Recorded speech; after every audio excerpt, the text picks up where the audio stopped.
야당은 민생 법안은 발목 잡고 반대되는 법안은 단독 처리를 강행해 왔었는데 이에 대해서 대통령이 증인 포함해서 평소 참모들에게 했던 말 중에 글로벌 최첨단 경제 시대의 경제 붕괴는 전시 사변보다 위중하다. 원전 산업, 반도체 산업의 발목을 잡는 것은 미래 성장 동력 산업들을 고사시키는 것이다. 이런 말 했던 거 기억나십니까? 예, 말씀하셨습니다.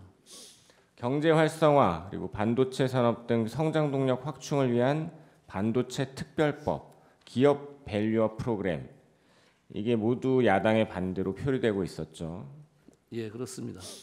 2024년 9월 민주당이 전국민 1인당 지역사랑 상품권으로 25만 원씩 그냥 나눠주겠다는 이 법 개정안 발의했다가 24년 10월 대통령이 거부권 행사한 사실 알고 계시죠? 예, 알고 있습니다. 이 법 개정안 전 국민에게 25만 원씩 지원하는 이 법에는 어떤 문제가 있습니까? 그렇게 소득 수준에 관계없이 뭐 다 나눠주고 하면 뭐 돈이 10조 이상이 들어가고 그 포퓰리즘적으로 그런 성격을 띠고 있고 그 다음에 입법으로 행정권을 제약하는 상권 분립에 위배되는 그런 문제가 있습니다. 네. 그리고 그 목적이 이재명 대표의 대선을 겨냥한 대표적인 현금 살포 포퓰리즘 법안이라고 평가받기도 했었죠. 예, 민주당이 예산안을 대폭 삭감해서 단독 처리한 배경을 보면 당초 민주당이 전 국민 25만 원 지원 예산 3천억을 넣어야 한다라고 하다가 받아들여지지 않자 정부 예산을 대폭 삭감해서 단독 처리한 것으로 알고 있는데 맞습니까? 제가 알기로는 3천억이 아니라 정부에서는 3천억 정도를 생각했고 그 민주당에서는 1조 원을 지역사랑 상품권으로 1조 원을 요구를 했습니다. 네. 민주당은 대통령 탄핵 소추 이후에 다시 이 25만 원 지원 예산 넣고 삭감했던 정부 편성안 일부도 다시 넣어서 추경 예산 통과를 추진했었죠. 저는 그 부분에 대해서 직접 듣지는 못했습니다. 최근에 그 지역사랑 상품권법 예산 포기할 테니 추경하자 이러고 있는 사실은 알고 계신가요? 예, 언론에서 봤습니다. 또 민주당이 허위 정보 신고받겠다며 민주파출소라는 온라인 플랫폼 운영하고 있는 거 알고 계시죠? 예, 언론에서 예, 봤습니다. 그리고 거기서 이재명 대표가 민주당이 아닌 윤석열 정부가 민생 예산 삭감했다라면서 정리된 표를 플랫폼에 공유하면서 우리가 진실을 알려야 한다라고 했다가 그 자료들이 허위임이 드러나자 25년도가 아닌 23년에 논란이 되었던 것으로 확인되어서 바로 잡겠다, 유감이다라고 했던 사실 알고 계십니까? 예, 언론에서 봤습니다. 몇 가지 더 여쭙겠습니다.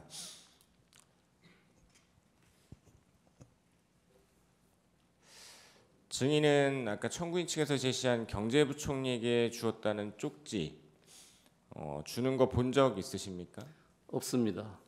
그 존재도 몰랐었죠. 예, 몰랐습니다.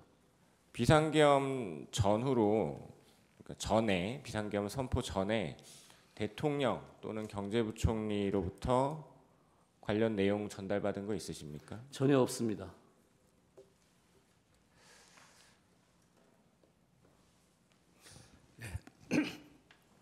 네, 윤갑근 변호사입니다.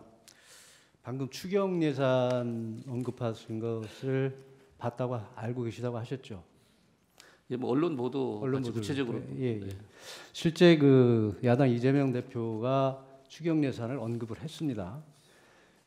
예산이 통과돼서 예산서에 잉크가 마르기도 전에 추경 예산을 논의하자고 했다는 것 자체는 예산안 통과가 잘못됐다는 것을 시인하는 거 아니겠습니까? 예, 그렇게 볼 수도 있습니다. 네. 그리고 국정마비와 관련해서 여쭤보겠습니다. 대통령은 선거 당시에 이제 주요 추진 정책이라든지 여러 가지 과업들에 대해서 공약을 내걸고 합니다. 그리고 이제 실제 이제 취임하게 되면 각종 중점 추진 정책들을 설정을 하게 됩니다.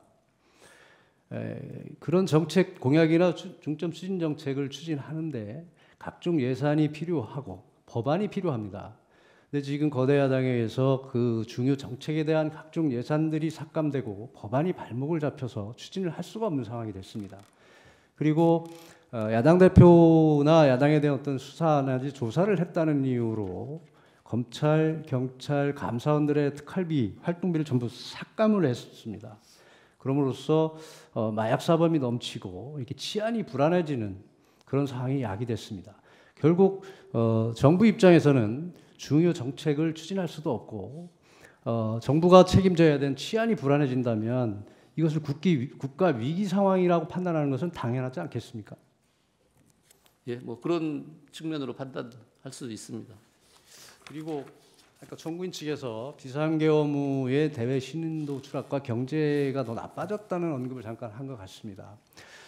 비상계엄 당시에 대통령이 판단한 것은 여러 가지 상황을 종합해 봤을 때 국가 위기 상황이고 국헌 질서가 문란해졌다는 판단에서 하신 겁니다. 그래서 계엄이 선포돼서 일시적으로 그런 여건이 있었고 그걸 치료를 위한 처방을 하기 위해서 일시적으로 경제가 나빠질 수 있습니다. 환자에게 약을 처방하면 잠시 악화됐다가 회복되는 것과 마찬가지입니다. 그것을 증명하는 것이 계엄 직후에 잠시 나빠졌던 각종 경제 수치들이 그 후에 회복되는 현상을 다 보였습니다. 주가를 포함해서.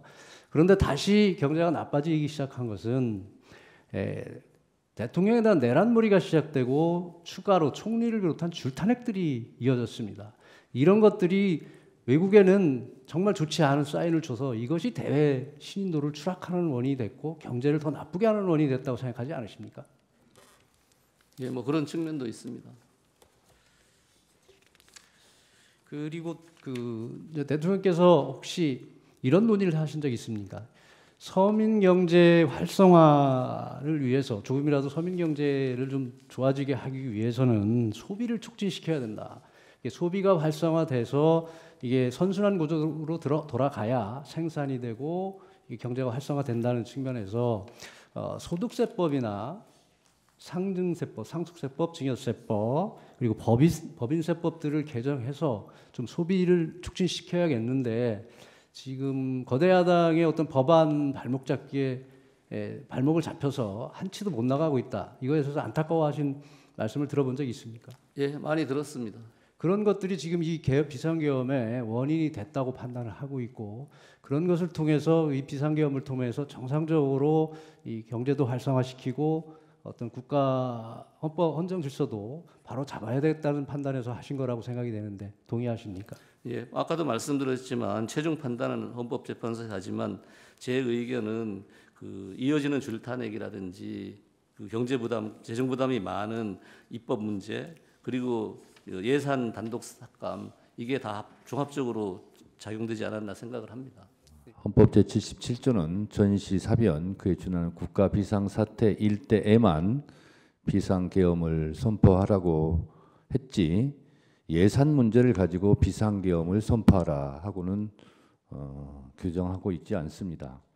따라서 오늘 예산 부분에 대해서 많은 부분이 오고 갔는데 그것이 비상계엄을 선포할 조건에는 해당되지 않는다는 점을 분명히 말씀드리고 헌법에 입법권은 국회에 속한다 이렇게 되어 있습니다. 물론 행정권은 정부에 속해 있습니다. 예산 편성권은 정부에 속해 있고 국회는 그 편성된 예산에 대한 심의 의결권을 가지고 있습니다. 정부 입장에서 국회에서 심의 의결하는 예산이 마음에 안 들 수 있습니다.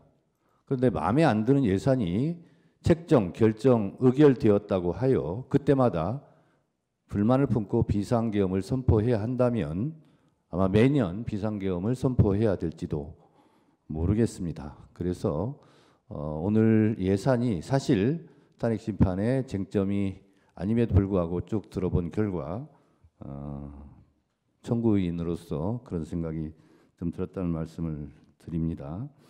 또 하나 많은 예산 부분이 나왔지만 오늘 산업부에서 발표한 대로 조선일보 기사 제목은 이렇습니다. 멀어진 산유국의 꿈, 대왕고래 주가 무더기 하한가 추락. 동아일보 대왕고래 석유가스 매장량 경제성 없다고 판단. 대통령께서 사실 담화하실 때도 이 대왕고래 프로젝트에 대해서 말씀하셨기 때문에 오늘 이런 기사를 제가 말씀을 드립니다. 그렇다면 결국 국회에서 이 대왕고래 프로젝트 예산을 삭감한 것은 결국 경제성이 없는 부분에 대한 잘된 예산 삭감이 아닌가 그런 생각도 들었습니다. 또한 특활비 얘기만 특별히 한 말씀 더 드리면 제가 속해 있는 국회 법사위에서 했습니다만 저희가 수없이 증빙 자료를 제출하면 증빙된 만큼 예산을 책정해 주겠다고 수없이 말했습니다만 국회에서 심사를 해봤을 때 특수활동비는 특수하게 쓰여지는 활동비일 텐데 예를 들면 왜 명절 전날 특수활동비가 이렇게 많이 쓰여지는가? 명절에는 오히려 특수활동비가 들지 않을 텐데 수사를 하지 않으니까 그런 의심들이 들었음에도 불구하고 증빙 자료를 제출하라고 했는데 실제로 제출하지 않았습니다. 그래서 삭감을 하게 되었다는 말씀을 드립니다. 결론적으로 우리가 차를 운전하고 갈 때 차가 많이 밀리면 좀 기다리기도 하고 차가 풀릴 때 또 운전을 하고 그러면 되는데 차에서 내려서 앞에 있는 운전자들을 다 폭력적으로 끌어내서야 되겠습니까? 그리고 제 경험상 국회 예산은 늘상 문제가 있었고 늘상 여야가 다투기도 합니다. 그렇지만 그 예산은 잘 조정돼 와서 지금까지 예산 문제로 비상계엄을 한 사례는 없었습니다. 예산 문제 예비비도 실제로 국가 예산 600조가 넘는 예산 중에서 1%에도 해당되지 않습니다. 1%도 해당되지 않는 예비비나 이런 각종 정부에서 책정하고자 했던 예산이 실제로 실현되지 않았다 해서 비상계엄을 선포하는 것은 너무 심한 일이 아닐까 그런 생각이 좀 듭니다. 차라리 비상계엄을 그렇게 선포할 거라면 우리는 이런 예산 삭감으로 나라 살림을 운영할 능력이 없다라고 솔직하게 말하는 것이 오히려 국민에 대한 예의와 도리가 아닌가 그런 생각이 들었습니다.